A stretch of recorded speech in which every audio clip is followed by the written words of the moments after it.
Hola estudiantes de séptimo básico, mi nombre es Gonzalo y en esta ocasión vamos a realizar la retroalimentación de la última guía que ustedes desarrollaron en la asignatura de Historia. El objetivo de aprendizaje que ustedes abarcaron en esa actividad es el siguiente: explicar que en las primeras civilizaciones, la formación de estados organizados y el ejercicio del poder estuvieron marcados por la centralización de la administración, la organización en torno a las ciudades, la estratificación social, la formación de sistemas religiosos y el desarrollo de técnicas de contabilidad y escritura. Ya, como podemos ver, lo que vamos a hacer es más bien entender cómo funcionaron las primeras civilizaciones. Y en este caso puntual, y en el caso del desarrollo de la guía que ustedes ya realizaron, nos vamos a enfocar en lo que fue Egipto, el antiguo Egipto, y cómo estos elementos que se mencionan en el objetivo de aprendizaje se van a aplicar en la cultura misma que nosotros estamos estudiando. Para ello, ustedes tuvieron que desarrollar dos actividades dentro de la guía. La primera actividad es una actividad de comprensión lectora, en donde yo les extraje un texto y ustedes tenían que analizarlo y responder una serie de preguntas, teniendo siempre en consideración lo que indica la lectura. Para esta ocasión yo les voy a leer el texto para luego poder analizar las preguntas y las posibles respuestas que podrían ustedes haber mencionado. Ya, procedo a leer la lectura. La agricultura del Nilo. Los expertos dicen que hablar de agricultura en el antiguo Egipto es paradójico, ya que mientras los documentos de la época describen el oficio de agricultor como el peor de los trabajos manuales, los campesinos se extasiaban delante de esta tierra donde las plantas parecían crecer sin gran esfuerzo. La magia de la civilización egipcia está unida en gran parte al río Nilo, símbolo de la fertilidad que permitió el desarrollo de la tierra de los faraones. El Nilo es el río más largo del mundo y su forma, como si se tratara de una predicción, es de flor de loto, algo que si los antiguos relacionaban con la regeneración de la vida. Si en cualquier espacio y para cualquier cultura su río es uno de sus bienes más preciados, todavía lo es más en Egipto, una zona de clima extremadamente seco y de lluvias casi inexistentes. El Nilo tiene este faraónico caudal, su fuente de agua tanto para los cultivos como para las actividades ganaderas. Como dependían del río, los egipcios desarrollaron numerosas técnicas de irrigación para aprovechar el agua o desviarla cuando fuera necesario. Las crecidas del Nilo eran sorprendentes y, según los textos antiguos, aleatorias, así que podían alcanzar subidas de hasta 8 metros, aportando a las tierras próximas la humedad y el limo necesario para la agricultura. Ya, como podemos ver, igual le adjunto una imagen de lo que es el río Nilo. Su extensión es muy larga, ¿cierto? Y va a abarcar todo lo que compromete lo que es actualmente Egipto y lo que fue también el antiguo Egipto. Las preguntas relacionadas al texto son las siguientes. ¿A qué se refiere el texto con la frase: los campesinos se extasiaban delante de esta tierra donde las plantas parecían crecer sin gran esfuerzo? Esta pregunta es más bien de vocabulario.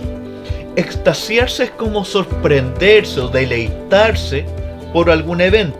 En este caso particular, el agricultor, que si bien no se percibía de la mejor forma en la sociedad egipcia, debido a que era un trabajo más bien no de alta alcurnia, sino que estaba relegado a las bajas clases sociales, aún así el agricultor gozaba su trabajo por la facilidad que significaba el hecho de ver crecer sus plantas, ya que el Nilo, y con el sistema que ellos tenían para encauzarlo y potenciar su agricultura, permitió el desarrollo agrícola, un desarrollo agrícola sin precedentes en la zona, ya que, como mencionaba el texto de igual forma, estamos hablando de un Egipto que hasta el día de hoy tiene un clima bastante inhóspito, bastante incómodo para el cultivo, para la siembra y para el desarrollo agrícola.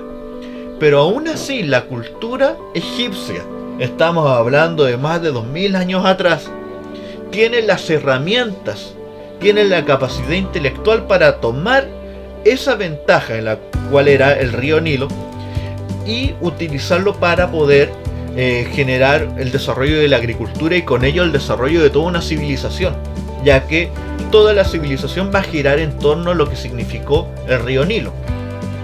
Entonces, si tuviéramos que responder esto, ¿a qué se refiere el texto con la frase? Los campesinos se extasiaban delante de esta tierra donde las plantas parecían crecer sin gran esfuerzo. La frase nos indica que el campesino se alegraba, tenía un gran impacto por la facilidad que significaba aplicar la agricultura en relación al río Nilo, entendiendo su contexto. La segunda pregunta dice, ¿a qué se refiere el texto al decir que en Egipto, una zona de clima extremadamente seco y de lluvias casi inexistentes, el Nilo tiene un faraónico caudal? Aquí la palabra clave que está un poco para engañar el significado es faraónico caudal.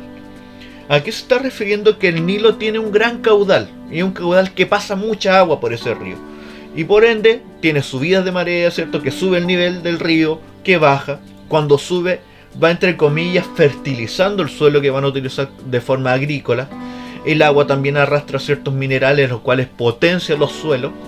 Entonces, la frase, y esta pregunta en realidad está bastante fácil, lo que nos está indicando es que el río Nilo tiene un gran caudal, un caudal fuerte, un caudal importante. Y la tercera pregunta nos dice, ¿por qué crees tú que es importante el Nilo para el desarrollo de la agricultura? Argumenta su respuesta. Cada vez que se menciona el argumento, su respuesta es decir por qué ustedes creen eso. Por ejemplo, en este caso, si yo fuera estudiante, si yo fuera ustedes, hubiera mencionado el hecho que el Nilo es importante, ya que todo el sustento del desarrollo agrícola gira en torno al río Nilo, en sus subidas de nivel, en su potencia, ¿cierto?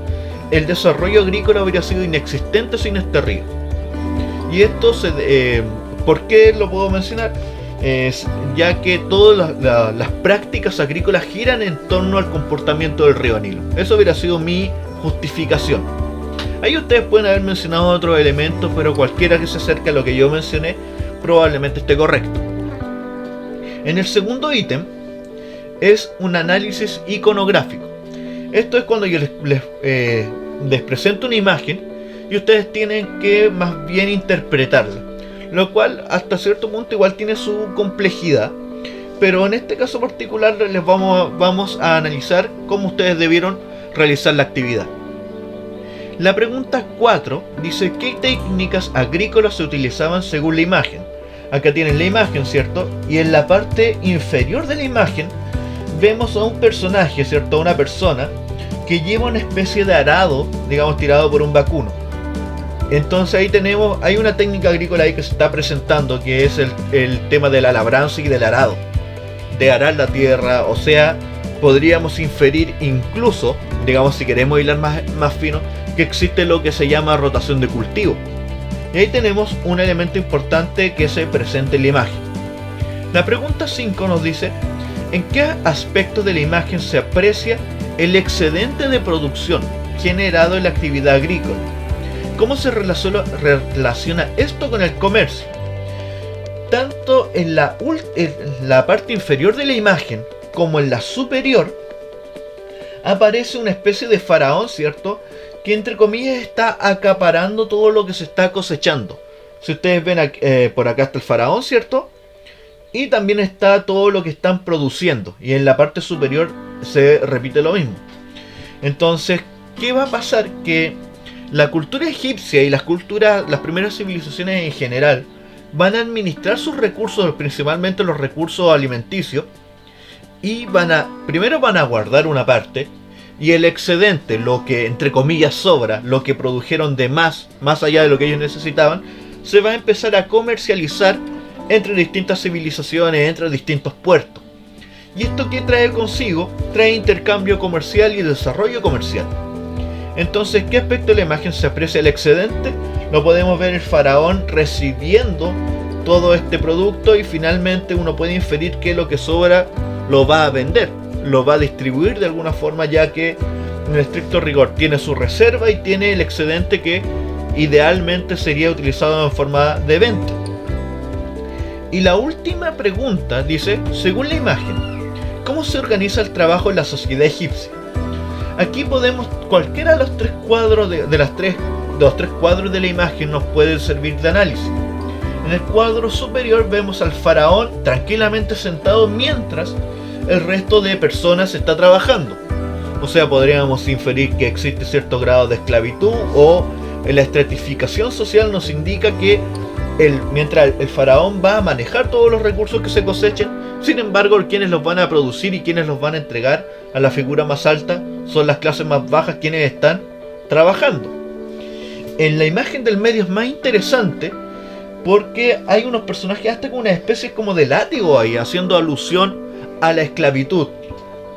Y en la imagen final no hace un refuerzo a la primera imagen, que hay una figura de autoridad, mientras que hay otra figura que se va a dedicar netamente a producir y a entregar el excedente o entregar el total de la cosecha a la figura de mayor, digamos, estrato social.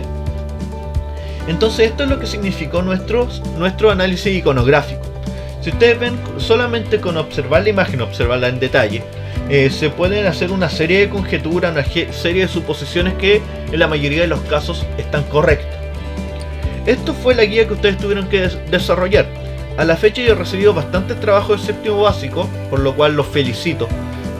Da gusto ver el compromiso que han tenido ustedes con su educación. Y también me gusta mencionarlo cada vez que puedo. Los felicito por su esfuerzo, los felicito por la constancia que han tenido. Hay estudiantes que al día de hoy han desarrollado el 100% de sus guías, lo cual es muy destacable. Y que en una próxima ocasión o quizás, digamos, de forma presencial, los felicite por lo mismo. Porque de verdad habla muy bien de ustedes, siendo estudiantes de séptimo básico. Tienen un nivel de compromiso que es superior, digamos, entendiendo su edad. Son muy jóvenes y aún así son personas muy responsables, lo cual habla muy bien de ustedes, habla muy bien de su familia, habla muy bien de su profesora jefe. Y yo realmente los felicito.